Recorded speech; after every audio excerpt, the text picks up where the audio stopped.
여러분 반갑습니다. 먼저 방역과 현안 업무 모두 잘 챙겨줘서 고맙다는 말씀을 드립니다. 5월은 가정의 달입니다. 방역 수칙을 더욱 철저히 지켜서 가족 모두가 행복하고 건강한 5월 보내길 바랍니다. 최근 기대 수명이 늘어나면서 행복한 노후를 위한 은퇴 설계, 그 중에서도 자산 설계에 대한 관심이 커지고 있습니다. 그래서 오늘은 여러분의 재테크를 도울 강의를 준비했습니다. 트러스턴 자산운용 연금 포럼 강창희 대표님이 100세 시대 생애 설계와 자산 관리라는 주제로 좋은 정보를 제공해 주실 것입니다. 미래를 준비하는 알찬 시간 되길 바랍니다. 감사합니다.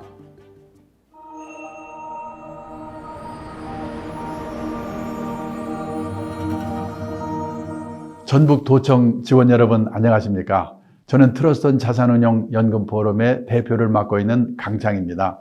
오늘 1시간에 걸쳐서 이 100세 시대에 무슨 일을 하고 살 것인가, 그 다음에 노후 대비 자산 관리는 어떤 점에 유념을 해야 될 것인가 하는 내용에 대해서 말씀을 좀 드리도록 하겠습니다.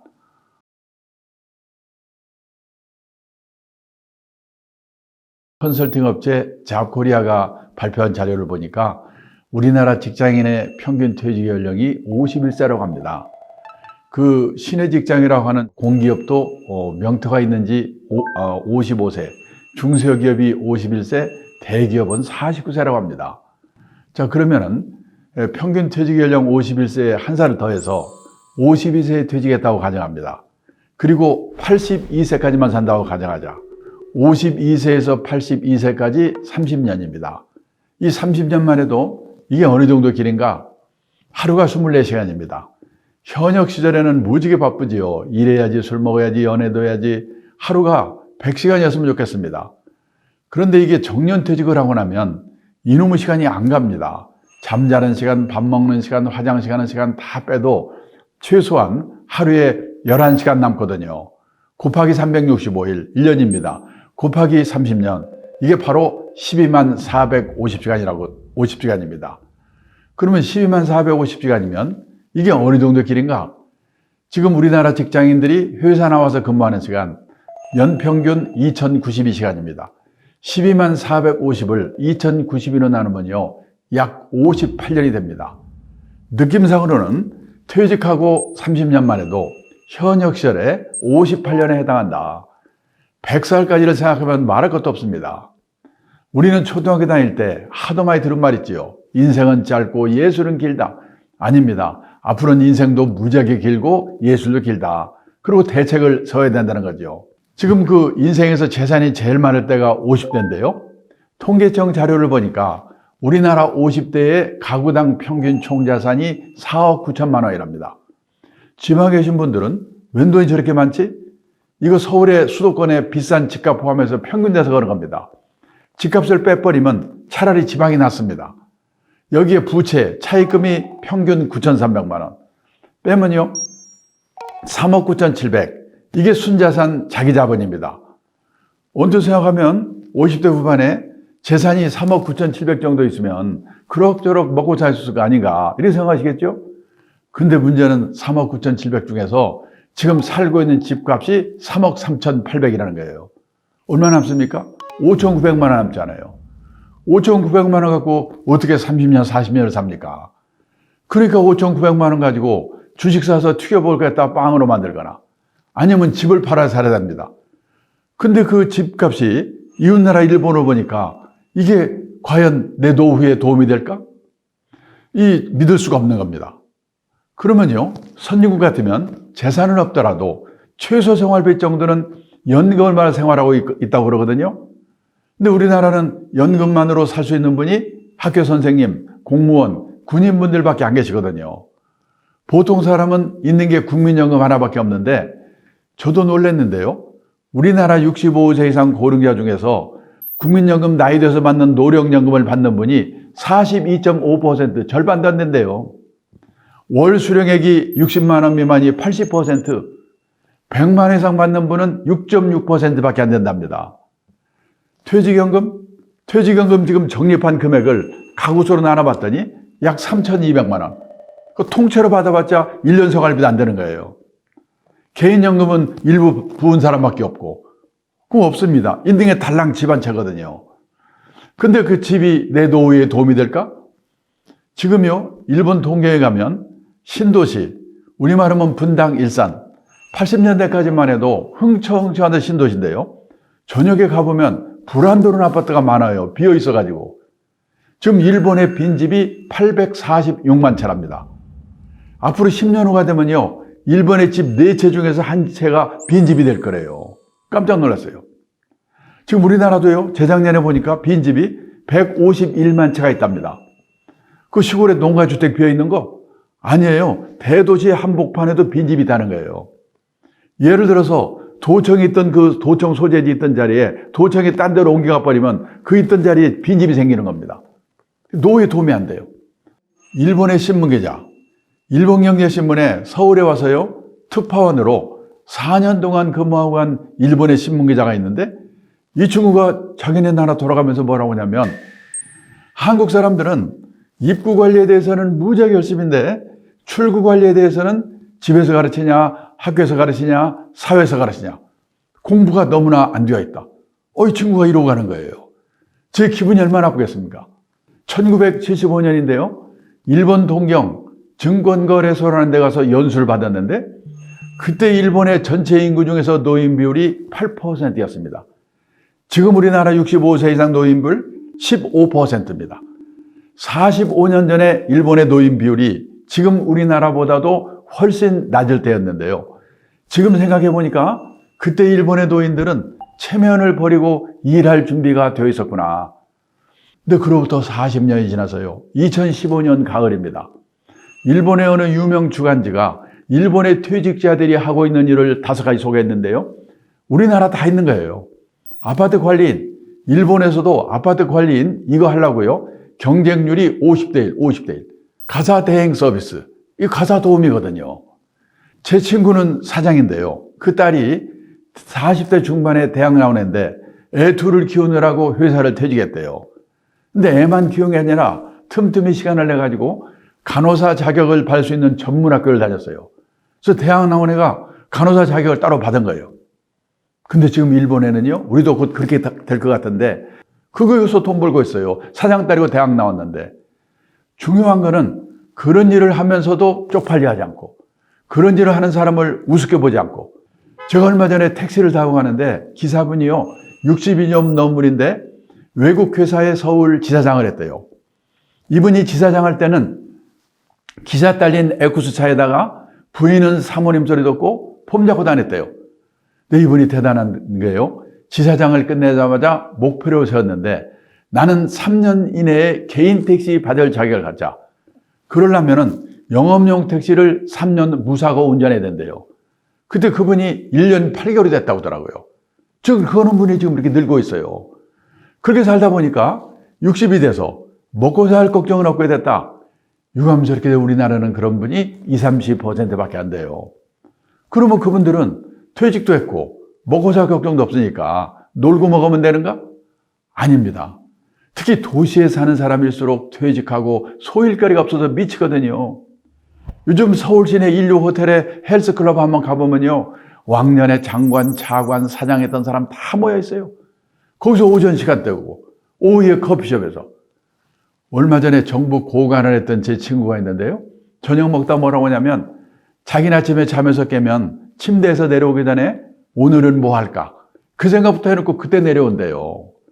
하루 이틀도 아니고 30년, 40년 그렇게 살아보세요. 환장합니다. 그래서 선진국에서는 퇴직하고 먹고 살 걱정이 없는 사람 뭐 하는가? 취미활동 절반, 봉사활동 절반이면서 약간의 용돈벌이 하는 일, 그런 일들을 다 하고 있다는 거예요. 지금 우리도 그런 세상으로 가고 있거든요. 나는 뭘 가지고 해볼까? 이거를 젊은 시절부터 미리미리 생각해 보셔야 된다는 거예요. 우리가요, 인생을 살아가면서 정년을 3번 맞이한다고 그러죠. 첫 번째가 고용정년, 보통 회사 55세. 근데 아직도 몸이 쌩쌩해.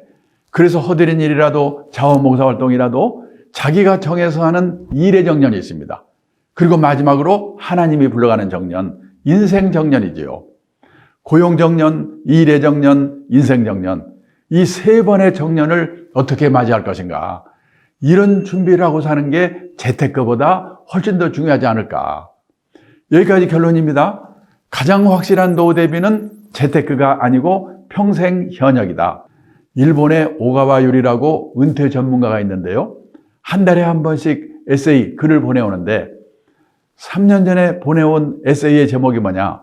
일본에서 은퇴 남편 인기 1번. 어떤 남자가 퇴직하고도 인기가 짱인가? 요리 잘하는 남편? 건강한 남편? 싹싹한 남편? 집안일 잘 도와주는 남편? 그 안에 답이 없어요. 집에 없는 남편이래요. 그 티베트의 종교 지도자 달라이라마가 했다는 얘기입니다. 자신이 다른 사람들에게 쓸모있는 존재가 아니라고 생각하는 노인은 자신이 남에게 유용한 존재라고 느낀 노인보다 일찍 숨질 가능성이 3배 가까이 높게 나왔다. 부유한 나라에서 고통과 분노의 정도가 더 심한 건 물질적 부가 부족해서가 아니다. 내가 남에게 필요한 존재라는 느낌이나 내가 사회와 함께하고 있다는 느낌을 더 이상 갖지 못하기 때문에 불행해지는 것이다. 제 선배 중에 은행에서 고위층까지 있다 나온 퇴직한 분이 있는데 퇴직하더니 그러더라고요. 자기는 퇴직하고 나니까 쓸모없는 인간이 된 것 같아서 서글프대요. 근데 쓸모있는 인간을 누가 만들어주는 거 아니거든요. 자기가 만들어야지. 근데 높은 자리에 있던 사람, 끝발이 있던 사람, 갑으로 살던 사람, 이런 사람들이 이게 잘 안 되는 거예요. 제가 몇 년 전에 공무원 연금공단에서 퇴직하고 몇 년 된 분들, 퇴직자분들을 대상으로 퇴직 수기를 공모했는데 우연히 심사위원을 맡게 됐어요. 제가 심사하면서 105분의 수기를 읽었는데요. 깜짝 놀랐습니다. 저는요, 공무원분들은 60까지 보장되지, 연금도 300만 원 이상 다 받는데지 아무 걱정 없는 줄 알았거든요.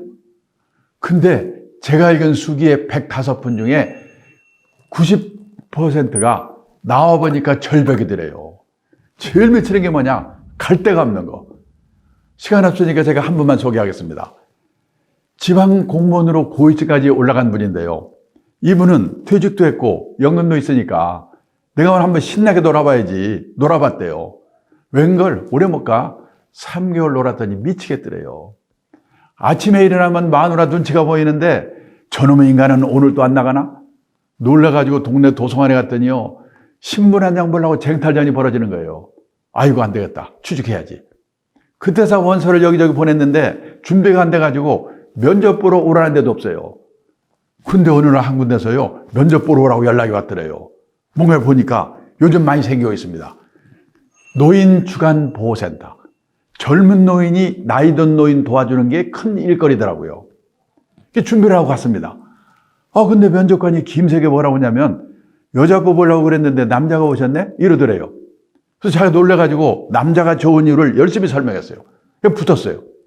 그래서 하루에 5시간에서 6시간 일을 하는데 이 자동차로 노인분들을 센터로 모셔다가 같이 놀아주는 거예요. 장기도 두고 노래 부르면 노래도 부르고 이분이 싹싹한가 봐요. 또 시골에 노모가 혼자 계신데 혼자 계신 노모로 생각해서 내가 이분들한테 잘해줘야지 인기가 짱이야. 근데 요즘이요. 노인 주간 보호센터가 여기저기 생기면서 노인들이 삐치면 다른 데로 가버린대요. 근데요. 거기는 그분 때문에 오히려 다른 데서 온대요. 그래서 이분이 아주 인기인이 돼버렸어요. 그래서 한 달에 월급을 얼마 받는가? 월급을 70만 원 받고 집에서 내던 건강보험료 30만 원을 회사가 내준대요. 100만 원 벌어다 주고 집에 없으니까 그 수기에 마지막에 뭐라고 써있냐면 그렇게 무섭던 마누라가 천사로 바뀌었다. 남자분들은 갈 데가 있어야 돼요. 자, 근데요. 일이 없는데 무슨 일을 나보고 하란 말입니까? 일 좀 줘보세요. 없죠. 청년 실업이 좀 넘쳐나는 시대에. 그래서 퇴직한 분들이 일을 하려면은요. 기본이 뭐냐? 젊은 사람들이 할 수 없는 일이거나 할 수 있다고 하더라도 하려고 하지 않는 일을 해야 돼요. 그러려면 남다른 일을 하거나 아니면 허드렛 일을 할 수밖에 없는 거예요. 생각지도 않은 일들이 많이 생깁니다. 창직의 시대라고 그러는 거예요. 우리나라에 지금 등록된 직업수가요. 1960년만 해도 3,260개였는데 2019년 말에는 16,891개래요. 일본은요, 이웃나라 25,000개, 미국 가면요 3650개. 아이패드 화가, 반려동물 장의사, 인터넷 장의사. 저는 인터넷 장의사가 뭐런가 했더니 과거 흔적 지워주는 거더라고요. 그 다음에요, 무슨 정리 컨설턴트? 그 생각지도 않은 일들이 생기는 겁니다. 그래서 현역 시절에 자기가 하고 있던 일을 잘 연관시켜서 미래 직업과 연관시켜서 해볼 일이 없는가, 그거를 미리미리 생각해 보셔야 된다는 거예요. 평생 현역을 실천하는 사람들의 공통점이 뭘까 이렇게 조사를 해보니까 가장 중요한 게 뭐냐면 일의 중요성을 깨달은 사람이에요. 가장 확실한 노후 대비는 평생 현역이다, 이런 인식이 있는 거예요. 그리고 변화하는 환경 속에서 내 주특기가 뭔가, 내 주특기를 살릴 수 있는 일 뭔가를 끊임없이 생각하는 거예요. 그리고 자기만의 브랜드를 만드는 일. 저 친구는 저게 주특기야. 그런 브랜드를 만드는 일. 그리고 나한테 단돈 50만 원이라도 월급을 주는 회사에 그 입장을 잘 생각하고 비용을 아껴주는 노력. 근데요, 처음부터 돈도 생기고 폼도 나고 자기 마음에도 들고 이러는 일은 지금 세상에 있을 수가 없거든요. 어떻게 취미로 하다 보니까 결과적으로 돈이 생길 수도 있고, 돈을 바라고 했는데 그게 나중에 자기 취미가 될 수도 있습니다. 근데 처음부터 폼도 나고 돈도 생기고 마음에 들고 이런 일은 없거든요. 그래서 우리가요, 학교 다닐 때는 선생님 말씀 잘 들어야 되죠. 회사에서는 회사 방침을 잘 따라야 되죠. 근데 후반 인생은 내가 생각하는 방향이 옳다는 소신이 있어야 돼요. 뭐냐? 그런 면에서는 후반 인생은 자기 만족을 추구하는 시기다. 남의 눈을 의식하지 않고 그런 마음가짐으로 평생 현역을 해야 된다는 겁니다. 우리가요, 노후의 3대 불안이 뭐냐? 돈이죠, 건강입니다, 그리고 외로움이에요. 이 3대 불안을 해결하는 최선의 방법이 뭐냐면 뭔가 일거리가 있어야 된다는 거예요. 그 다음에요, 노후 대비 자산 관리인데 지금 여러 가지가 있지만은 몇 가지 시간이 없으니까 유념해야 될 것만 말씀을 드리도록 하겠습니다. 우리가요, 가끔 제가 당황스러운 게 뭐냐면 어떤 분이 오셔가지고 저 이번에 퇴직했습니다. 퇴직금으로요 2억을 받았거든요. 그걸 어떻게 주식을 사가지고 튀겨서 노후자금 마련할 수 없을까요? 큰일 납니다, 퇴직한 분이. 왜냐하면 퇴직하고 나면요, 모아둔 돈을 어떻게 잘 아껴서 자기 상황에 맞게 쓰는 노력을 해야 되는데 그때도 계속 벌새고만 한다는 거죠. 경제적 자립이라고 하는 거는 버는 능력만이 자립이 아니에요. 그때그때 주어진 상황에 맞춰 사는 노력을 해야 된다는 겁니다. 그거를 꼭 명심할 필요가 있어요. 특히 우리나라 지금 노인분들이. 지금 우리나라의 문제가 뭐냐면 갖고 있는 게 부동산밖에 없다는 거예요. 한국은행에서 이 발표한 자료를 보신 분이 계실 거예요. 주요국에요, 구매력 평가를 한 그 환율로 계산해가지고 주요국의 가구당 순자산, 각 가정이 얼마나 부자인가, 이걸 발표했는데요. 우리나라는 53만 8천 달러. 그러니까 우리 돈은 한 5억 9천쯤 되는 거죠. 그런데요, 프랑스가 52만 1천 달러예요. 우리보다 적어요. 돈을 낸 거는요, 이웃나라 일본 48만 6천 달러. 두 나라가 전부요, 우리보다 한 100년쯤 앞서가지고 축적을 해온 나라거든요. 우리가 그런 나라보다 부자라는 거예요. 깜짝 놀랐습니다. 그 다음, 근데 문제는 우리나라에 갖고 있는, 각 가정에서 갖고 있는 재산의 80%가 부동산이라는 거예요. 근데 선진국들은 대부분 갖고 있는 재산의 70%가 현금, 예금, 주식, 채권, 금융자산이고 부동산은 30%밖에 안 된다는 거. 그 차이가 왜 그럴까? 어떻게 될까? 이걸 생각해 보셔야 돼요. 우리나라 부동산의 비중이 지금 80%인데 1990년도에는요, 일본도요, 부동산 비중이 60%. 지금 우리나라랑 비슷했어요. 그게 2019년에는 부동산 비중이 30%로 절반이 비율이 줄은 거예요. 그러니까 이게 왜 줄었을까? 이 이유가 저는 세 가지라고 생각하는데, 그거를 잘 생각해 보고 앞으로 우리 가정은 어떻게 될 건가를 생각해 봐야 된다는 거죠. 지난 30년 동안 일본의 집값, 땅값이 계속 떨어졌어요. 둘째, 집 없으면 어때? 빌려 사면 되는 거지? 우리처럼 집에 한이 맺혀 있잖아요. 집에 대한 인식이 달라졌어요. 해양국가나 유목민국가처럼 집에 대한 집착이 강하지 않아요. 옮겨갈 때마다 집이 딴 데로 이주를 해야 되기 때문에. 지금부터 20년, 30년 전까지는 이 농경문화이기 때문에 집에 대한 집착이 강했거든요. 근데 그것이 한 2, 3년 전부터 우리도 바뀌기 시작한 거예요. 그다음에 세 번째는요. 여분으로 집이나 가게를 하나 갖고 있다가 세를 놓습니다. 그 사람이 세를 안 내. 못 내보냅니다. 선진국은 세입자의 권리가 너무 세기 때문에 소송해야 돼요. 골치 아파요. 그래서 선진국에서는요. 실물로 부동산에 투자하는 게 아니라 부동산에 투자하는 펀드, 리츠에 투자해요. 간접 투자. 근데 부동산 펀드나 리츠는 금융자산에 포함이 되거든요. 그래서 미국, 일본이 70%예요. 지금 우리나라도 이런 방향으로 가고 있거든요. 근데 제가 어디 가서 이런 얘기를 말씀드리면요. 많은 분들이 저 친구는 증권회사에서 온 모양이구나. 주식 사라고 꼬시려고 그러는구나. 그러니까 부동산 안 된다고 해놓고 보나마나 막판에 가면 주식 사라고 할 거야. 다 그런 표정들이거든요. 아닙니다. 저는 부동산이 문제가라는 게 아니고 몰빵이라는 게 문제라는 겁니다. 앞으로 부동산과 관련해서 생각을 바꿔야 될 게 두 가지가 있다고 생각합니다. 첫째, 우리나라는 땅이 좁은 나라다. 좁죠? 그 땅은 해외에서 수입도 못 해오잖아. 그러니까 다소 비싸게 사더라도 기다리고 있으면 언젠가는 올라. 땅에 묻어두는 게 최고야. 이런 생각을 갖고 있습니다. 실제 지금까지 그랬죠. 근데요, 앞으로 이 국제화된 시대에는 땅도 얼마든지 간접적으로 수입해 올 수 있는 거다. 그런 눈으로 땅을 보셔야 된다는 거예요. 영국에서는요, 18세기 후반에 땅값이 쫙 오르다가 어느 날 영국 정부가 밀 수입의 자유화, 먹는 밀을 해외에서 3분의 1 값으로 절반 값으로 맘대로 사다 먹어라.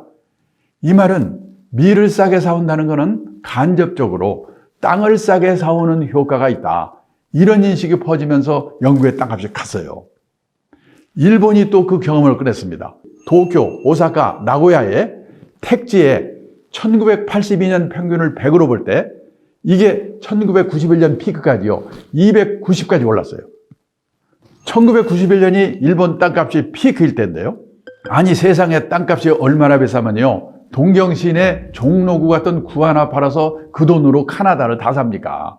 그때부터 박살나가지고 다시 원위치 100까지 떨어졌어요. 해외에서 쌀을 싸게 사오면 김제평야, 평택평야 땅값이 떨어져요. 우리나라 전체가 땅이 좁은 나라니까 기다려 모른다. 이 생각은 버려야 돼요. 이 국제화된 시대에는 땅도 얼마든지 간접적으로 수입해 올 수 있는 거다. 우리나라는요, 100살 이상 된 나이 든 분들을 뭐라고 부르죠? 백세인. 우리나라에 지금 백세인이 몇 분이나 계실까요? 제가 재작년에 통계를 보니까 주민등록상으로 우리나라의 백세인이 15,000명 정도 계신데요. 그분들은 어디 살고 계실까요? 옛날에 백세인은 경치 좋고 공기 좋은 시골, 진안, 장수 이런 데 사셨거든요. 지금 백세인의 절반은 요양병원에 계시거든요. 안 갈 것 같죠? 저는 이미 각오하고 미리미리 봐두고 있습니다. 그런데 우리나라 사모님들은 반대예요. 오히려 딸이 시집갈 때쯤 되면 큰 집으로 이사 가려고 그래요. 그러면 사돈네 폼도 나고 옛날에는 재테크가 됐죠. 뭐 남말할 거 없어요. 우리 마누라도 마찬가지니까. 제가 2002년에 딸을 시집 보냈는데 2001년이 되니까 마누라가 큰 집으로 이사 가재요. 왜 큰 집이냐? 그래야지 아들이 사유가 와서 자고 간대요. 안 자고 갑니다. 지금까지는 희소가치 때문에 대형 아파트가 많이 올랐는데 요즘 골치 아프잖아요. 왜 그러냐? 우리나라 인구가 5,100만, 가구 수가 2,020만 가구인데 혼자만 사는 가구, 둘만 사는 가구를 합친 비율이 1980년도만 해도 15%밖에 안 됐어요. 그때는 가족이 많았으니까. 이게 2019년에는 58%로 늘었습니다. 2045년에 되면 71%가 된대요. 일본은 벌써 몇 년 전에 65%가 됐어요. 우리나라도 일본도 대부분의 가정이 혼자 아니면 둘이 사는 시대가 오고 있는데 아직도 서울에서는 재개발했다면 몇 평 늘어나지? 조심해야 돼요. 그리고 요즘은요, 지방에도 고층 아파트가 많이 생기는데 젊을 때는 상관없어요. 나이 들어서는 고층 아파트도 조심하셔야 돼요. 우리나라 사람들은 유난히도 돈 많은 사람은 하늘로 가고 돈 없으면 땅 밑으로 가는데 너무 하늘 좋아할 게 아니에요. 벌써 8년쯤 된 얘기인데 일본에서 난리가 났습니다. 오하라 레이코라고 유명한 국민 탤런트가 죽었는데요. 사흘 만에 발견이 됐어요. 고독사. 일본이 벌컥 뒤집혔어요. 어느 도의 뉴타운 단지 하나를 조사해 봤더니 과거 3년 동안에 고독사한 사람이 25명. 그 사람들이 죽어서 발견될 때까지 시간이 얼마나 걸렸냐? 평균 21.3일이 걸렸다는 거예요. 얼마나 비극입니까? 왜 이런 일이 생기는가? 사람이 들락날락 하는데 살지 않기 때문에 그래요. 자식들하고 안 살죠? 그러면 이웃집만한 복지시설이 없거든요. 근데 30중, 40중에서 혼자 아니면 둘이 살고 있어 보세요. 누가 찾아옵니까? 제가 얼마 전에는 빅데이터를 통해서 본 일본 부동산 시장의 전망, 이런 자료를 읽었는데 거기 이런 말이 나와요. 일본의 노후화된 아파트들이 재건축을 못해가지고 슬럼화돼 가고 있다는 거예요. 아파트를 뭐라고 부르냐면 구분 소유 주택이라고 부르는데, 구분 소유 주택을 재건축하려면 주민의 80%가 찬성해야 된대요. 우리도 그런 게 있잖아요. 근데 노인들이 귀찮아. 근데 지금 우리가 일본 걱정할 때가 아니에요. 일본은 아파트의 슬럼화가 문제라고는 하지만 전체 주택수의 아파트 비율이 10%밖에 안 되거든요. 지방도시 가면 아파트 거의 없어요. 우리나라는요, 지금 전체 주택수의 아파트 비율이 얼마인 줄 아십니까? 51%랍니다. 전국적으로는 공급과잉이야. 집을 빨리 파세요. 이 말이 아닙니다. 제가 어떻게 함부로 그런 말을 합니까? 이게 문제는요, 집값이 나중에 10년, 20년 떨어지더라도 일본 사람들은요, 빚이 없으니까 문제가 없어요. 비율이 높을 때가 20, 30대, 179%. 그 사람들은요, 20년, 30년 월부로 집을 사기 때문에 집 사고 나면 빚밖에 없거든요. 그거를 현역 시절에 계속 갚아가지고 퇴직할 때가 되면 빚이 5%밖에 안 나와요. 빚이 거의 없어요. 근데 우리나라는요, 줄질 않아. 퇴직할 때가 돼도 83% 빚이 그냥 있어요. 왜 그러냐? 우리는 15평에서 20평, 20평에서 30평, 30평에서 40평, 그때마다 은행에서 3년짜리, 4년짜리 기간으로 돈 빌려 집을 사니까 빚이 그냥 있는 거예요. 뭐 사세요, 파세요 그런 얘기가 아니고, 투자라고 하는 것은 리스크가 따르는 것입니다. 따라서 재산이 한 곳에 집중되어 있으면 안 됩니다. 갖고 계신 재산이 100% 부동산에 몰빵되어 있으시다면 그 부동산이 오를 때 오를 망정 우선 10%, 20%라도 금융자산을 가지세요. 그리고 나이가 들어가면서 금융자산의 비중을 높여가셔야 됩니다. 그래서 환갑 나이쯤 되면 반반은 돼야 된다. 이게 결론이에요. 그래야지 떨어지든 오르든 하우스포에 염려는 없다는 거죠. 금융자산을 늘리란 말이지, 현금, 예금, 주식, 채권, 펀드, 보험, 연금, 뭘로 늘리라는 거야? 그걸 늘리기 전에요, 우선 꼭 알아야 될 게 있어요. 수많은 금융상품은 저축상품과 투자상품으로 나눠진다. 이거부터 확실히 아셔야 돼요. 그래서 미국에서는요, 중학교만 제대로 졸업하면 저축이라는 말과 투자라는 말이 어떻게 다른지 그건 알아요. 우리는 학교에서 이런 걸 배운 일이었기 때문에 대학을 졸업해도 저축해서 돈 모으자, 투자해서 돈 모으자, 뜻이 비슷한가 보다. 아닙니다. 상반된 개념을 갖고 있습니다. 저축의 뜻이 뭐냐? 아껴서 모으다. 우리가 은행에 예금하는 거, 지급액이 확정된 보험에 드는 거, 지급액이 확정된 연금에 드는 거, 이거를 저축상품이라고 그래요. 저축상품을 사시면 늘어나는 속도는 느리지만 원금이 깨지는 법이 없어요. 왜? 금융기관이 운용의 결과를 책임져 주기 때문에. 그러니까 귀찮으시면요, 은행 예금처럼 갖다 맡기면 책임져 주는 상품은 저축상품, 책임 안 져주는 상품은 투자상품. 이거 갖다 외워두세요. 그러면 어떤 돈으로 예금, 저축을 해야 되는가? 단기간 내에 써야 될 거. 원금이 깨져서는 절대 안 되는 돈. 이거는 그냥 눈 감고 예금해야 돼요. 투자의 뜻은 뭐냐? 가능성을 믿고 자금을 투하하다. 주식, 채권, 선물, 옵션, 펀드, 보험 중에서도 변액보험, 연금 중에서도 변액보험, 변액연금. 이거는 잘하면 돈을 벌어. 잘못하면 원금도 깨먹어요. 근데요, 이 강의를 들으시는 분 중에 본인이 변액보험, 변액연금 든 분이 분명히 몇 분 계실 거예요. 문제는 뭐냐? 자기가 들었는지 안 들었는지 모르는 분이 더 많아요. 살펴보지 않고 그냥 말만 듣고 드니까. 근데 이게 이름은 보험연금인데 변액이란 말이 붙어 있으면 들어가 보면 펀드 투자예요, 펀드. 그거 알고 계셔야 돼요. 그러면 어떤 돈으로 투자를 해야 되느냐? 단기간 내에 써야 될 돈은 따로 마련되어 있고, 요즘 동학개미 투자 빚어져서 안 된다는 거야, 이게. 시장에 장기간 묻어둘 각오가 돼 있고, 비상사태 오더라도 놀라지 않고 참고 기다리겠다는 각오가 되어 있는 돈. 말이 그렇지 이게 쉽습니까? 이 골치 아픈 걸 내가 왜 해야 돼? 금리가요, 10몇 %면 이런 것 안 하고 살아도 돼요. 문제는 1%밖에 안 되니까. 그래서 앞으로요, 투자는 좀 하셔야 되고, 그러려면 투자에 관한 공부를 하셔야 되는데, 문제는 투자에 관한 공부라고 하면 다 뭐냐? 주가 예측, 부동산 예측. 제가 아는 세계적인 펀드 매니저로 날린 사람이 있는데, 서울에서 활약하고 있는 사람이에요.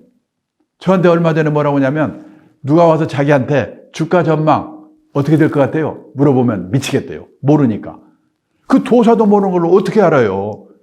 그러면 공부하라며. 뭔 공부? 자산관리의 기본 원칙. 오늘 제가요, 1시간 고함 드리는 게 뭐냐? 자산관리의 기본 원칙을 아셔야 돼요. 그리고 전문가를 활용하는 법.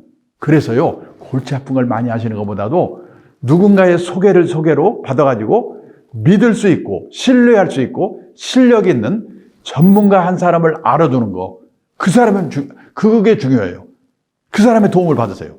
그리고요, 우리가 리스크라고 하는 말을 많이 쓰는데, 리스크를요, 위험이라고 번역합니다. 위험한 거 하지 마. 위험한 주식 사지 마. 위험한 상품 사지 마. 큰일 났어요. 그러면 안 돼요. 저는 리스크를요, 위험이라고 번역하면 안 된다고 봐요. 왜? 위험의 정확한 영어, 중학교 때 배웠죠? 데인저. 홍수 나서 죽을 위험, 폭탄 터져 죽을 위험. 그러면 리스크의 정확한 번역이 뭐냐? 불확실성. 잘 될 수도 있고 잘못될 수 있는 거. 이게 리스크예요. 근데 몇 년 전까지만 해도 안전빵이라는 게 있었거든요. 은행에 예금만 갖다 해도 책임져 주면서 금리 10% 넘게 줬죠? 몇 가지 직업만 선택하면 평생 보장됐죠? 앞으로는요, 결혼을 하는데도, 직업을 선택하는데도, 자산을 운용하는데도 불확실성, 리스크를 앉지 않고는 풍요로운 인생을 살 수가 없는 세상이 지금 오고 있는 거예요. 근데요, 제가 놀란 게 라틴어의 어원이 어디서 나왔냐면 용기를 갖고 도전하다. 용기를 갖고 도전하다는 데서 리스크가 나왔다는 거예요. 저는 지금 시급한 게 뭐냐? 우리 새끼들도 용기를 갖고 리스크에 도전하되 관리할 수 있는 지혜를 배워야 우리한테 희망이 있다. 인생 단계별로 자산 관리하는 방법이 이 세 단계로 나눠지는데요. 그 내용을 좀 간단히 말씀을 드리겠습니다. 뭐냐면은 아까도 말씀드렸습니다마는 이 퇴직하신 분들이, 퇴직 직전에 있는 분들이 저한테 오셔가지고 제가 2억을 퇴직금으로 받았는데 어떻게 2억을 가지고 노후자금, 주식 투자해서 노후자금 마련할 수 없을까요? 이거 잘못하면 큰일 나거든요. 그래서요, 저는 그분들한테 꼭 얘기를 합니다. 인생 단계별로 3단계가 있다. 첫째 1단계는 뭐냐면 현역 시절입니다. 현역 시절에는요, 이게 월급을 받아서 쓰고 남은 돈을 운용하는 단계거든요. 그때는요, 자산을 적립하면서 운용하는 단계 또는 일을 하면서 운용하는 단계라고 하는데, 그때는요, 장기 분산 투자의 원칙만 잘 지키면 돼요. 근데 중요한 거는 2단계부터거든요. 2단계는 뭐냐? 이제 퇴직을 했으니까 퇴직한 이후입니다. 월급이 없거든요. 월급이 없으니까 어떻게 되냐? 모아놓은 월급을 꺼내 쓰면서 남은 돈을 뭔가로 운용하는 단계예요. 세계적인 평균이 뭐냐? 모아놓은 돈에 연 4% 정도씩 꺼내 쓰고 남은 돈은 연 3% 정도로 운용하세요. 이게 세계 평균이에요. 그러니까 주식 샀다 팔았다가 아니고 이 혼합형 펀드 정도에 넣는 게 바람직한 거예요. 그리고 이 단계에서는 가능하면 덜 꺼내 쓰고, 물론 아껴 써야 되겠죠? 3단계로 많이 자금을 옮길 수 있어야 돼요. 그러려면 뭐가 필요한가? 연금이 필요합니다. 저 같은 경우는요, 국민연금을 한 130만 원 받고 있거든요. 제 아내가 국민연금 이미 가입해서 한 30만 원 받고 있어요. 합치면 160만 원. 생활비에서 안 꺼내 써도 돼요. 그리고 집을 줄이거나 지방으로 이전해서 50만 원 줄여, 생활비. 또는 100만 원을 줄여. 그만큼 안 꺼내 써 있어요. 또 허드렛 일해서라도 한 달에 50만 원 벌어, 100만 원 벌어. 안 꺼내 써 있어요. 그게 중요한 거예요. 그 세 가지. 일을 하거나 연금을 받거나 그 다음에 생활비를 지방이전 같은 걸 해서 줄이거나, 그래서 가능하면 줄여 쓰고 남은 돈을 한 3% 정도를 운용해 가지고 그 돈을 80쯤 돼서 판단이 흐려질 때쯤 되면은 3단계로 이제 옮기는 거예요. 판단이 흐려지니까 그때 투자 같은 건 안 되거든요. 은행 예금 비슷한 상품에 넣어놓고 그냥 아껴서 꺼내 쓰는 거예요. 그리고 목표는 뭐냐? 내가 죽기 전에 노후 자금이 바닥나지 않아야 돼요. 나의 수명보다 노후 자금의 수명이 길어야 돼요. 그런 목표를 가지고 미리미리 생각을 해보셔야 된다는 겁니다. 그 다음에 마지막으로, 자, 그럴 때 이제 상품, 금융상품을 골라야 되는데 그 고르는 방법만을 제가 말씀드리고 끝내겠습니다. 내가 이번 달에 월급 타서 쓰고 50만 원이 남았다. 50만 원으로 노후 대비 금융상품을 사야 되겠다. 그러면 제일 먼저 할 일이 뭐냐? 그 사려고 하는 금융상품이 은행 예금처럼 갖다가 맡기면 책임져주는 저축상품이냐, 주식이나 펀드처럼 잘하면 돈을 버는데 잘못하면 원금도 깨먹을 수 있는 리스크가 따르는 투자상품인가, 이거를 확실하게 알고 사셔야 돼요. 지금 금리가 낮으니까 가공된 상품이 많아가지고 제목만 보고 설명만 보면 애매한 게 너무나 많거든요. 제가 얼마 전에 깜짝 놀랄 경험을 했어요.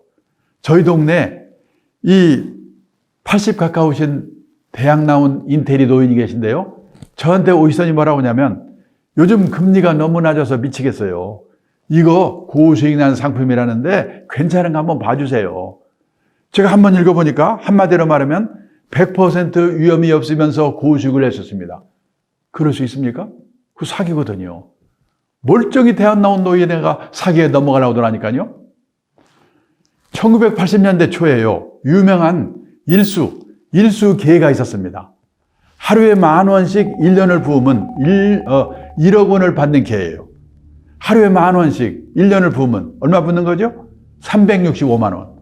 그거 받고 1억 원을 받아요. 그 계 이름이 뭔지 아십니까? 황당무계.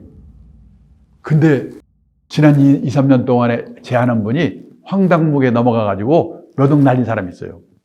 요즘 금융 사기꾼이 드글드글해요. 그래서요, 누가 와서 이거 기발한 상품이라면 조심해야 돼요. 꼬치꼬치 내용을 물어보고 알고 하든지, 물어봐도 모르겠다? 하지를 말아야 돼요. 투자 원칙 중에서 제일 중요한 원칙이 뭐냐? 모르는 상품에는 절대 투자하지 말라. 1번. 두 번째, 예금처럼 갖다 맡기면 책임져주는 저축상품은 책임져주니까 사놓고 잊어버려도 돼요. 근데 투자상품은 원금도 깨먹으니까 그 내용을 꼼꼼히 살펴보고 가입을 해야 되는데, 그 중에도 간접 투자상품, 펀드, 변액보험, 변액연금, 변액유리머설, 이런 상품들은요, 요즘 많이 하고 있거든요. 이 간접 투자상품은 어디 가서 사느냐? 국민은행, 삼성증권, 농협, 여기도 중요합니다. 근데 더 중요한 거는 그 간접 투자 상품을 돈 벌게도 하고 말아먹기도 하는 데가 있어요. 무슨 투신운용사, 무슨 자산운용사, 운용회사예요. 지금 우리나라의 운용회사가 200 몇십 개 있어요. 무지개 많아요. 그 운용사 중에서 실력이 있는 운용회사가 운영하는 투자상품인가, 펀드인가, 변액보험인가, 변액연금인가 알고 사셔야 돼요. 근데 그거를 확인하고 사는 사람이 100명에 1명도 없어요. 이게 문제예요. 그걸 우리가 어떻게 확인합니까? 그래서 아까 말씀드렸죠. 앞으로 중요한 거는 골치 아픈 거 알라고 하지 마시고 소개를 받아서요. 믿을 수 있고 신뢰할 수 있고 실력 있는 전문가 한 사람을 알아주는 게 중요하다고. 그 사람한테 물어보세요. 강의 끝나고 나면 어떤 분이 저한테 오셔가지고 저 펀드 사서 깨먹었는데 어떻게 해야 돼요? 제가 물어봅니다. 그 펀드 어느 회사가 운영하는 건데요? 아직까지 운영회사 이름을 알고 대답하는 분을 본 일이 없어요. 운영회사. 그다음에 세 번째, 단서조항. 금융상품에는요, 단서조항이 있는 상품이 많아요. 단서조항이 나쁜 게 아니고 알고 하셔야 돼요. 요즘요, 은행이나 증권회사에서 중위험, 중수익 상품이라고 해가지고 ELS라는 상품을 많이 팔고 있는데 좋은 상품이에요. 근데 그걸 살 때는 단서조항이 있는 걸 알아야 돼요. 예를 들어서 그 중에 하나가 뭐냐? 3년 이내에 주가지수가 40% 이상만 떨어지지 않으면 원금이 보장됩니다. 이런 단서조항이 있어요. 근데 뭐라고 말하냐? 알려주지 않거나 어떻게 40%가 떨어져요? 근데 떨어져서 손해본 사람이 있어요. 그런 걸 미리미리 아셔야 돼요. 적합성. 어떤 사람한테는 참 좋은 상품인데 나한테는 맞지 않은 상품이 있어요. 직장인이 컴퓨터 앞에 앉아가지고 선물 옵션 사다 팔았다, 주식 사다 팔았다, 빨리 말려야 돼요. 그 사람은 회사 잘리려고 작정한 사람이에요. 제가 옛날에 사장을 할 때 사무실을 가끔 돕니다. 그러면 제가 지나가는 순간에 PC, 컴퓨터를 팍 끊어내면서요. 왜 껐냐? 둘 중에 하나. 야한 사진, 누드 사진 보고 있었거나 아니면 주식하는 친구. 근데 그런 친구 중에 진급 빨리 되는 친구를 봤어요. 주식은 하는 게 좋습니다. 좋은데 하더라도 일주일에 한 번이나 하고 느긋하게 해야 되거든요. 왜? 직장인은 직업에서 성공해야 되니까. 가장 큰 투자 엔진은 자신의 직업이다. 그 시간에 일을 해야지요. 그래서 직장인은 우량 펀드 사놓고 원칙대로 하는 게 최고예요. 5번째로 세금. 옛날에는 세금은요, 부자들만 생각하면 됐거든요. 근데 앞으로는 서민들도 절세 상품을 잘 활용해야 돼요. 정부가 국민들의 노후를 책임질 수 없으니까 노후 준비하시라고 절세 상품을 많이 내놓고 있거든요. 이걸 잘 활용해야 돼요. ISA라는 거, IRP라고 하는 거, 이런 거, 연금저축, 세제 혜택 하는 거, 그거부터 하고 딴 걸 하세요. 마지막으로 수수료. 펀드 사시면서, 보험 가입하시면서 수수료가 얼마나 되는가? 이거 물어보고 사는 사람 100명에 1명도 없어요. 근데 선진국의 투자가들은 펀드 사면서, 보험 가입하면서 제일 먼저 물어보는 게 수수료거든요. 왜? 남 좋은 일만 시키니까. 급한 대로 여기 있는 6가지만이라도 꼼꼼히 살펴보고 가입을 하면 큰 실수가 없다. 3시간짜리 강의를 1시간에 서둘러서 해서 죄송합니다. 혹시 좀 더 길게 강의를 보시고 싶은 분은요, 유튜브에 들어가셔서 트러스트 TV를 치시고 이 마크를 누르시면 제 강의가 3부작으로 올라가 있습니다. 보시고 싶은 분은 참고로 보시기를 바랍니다.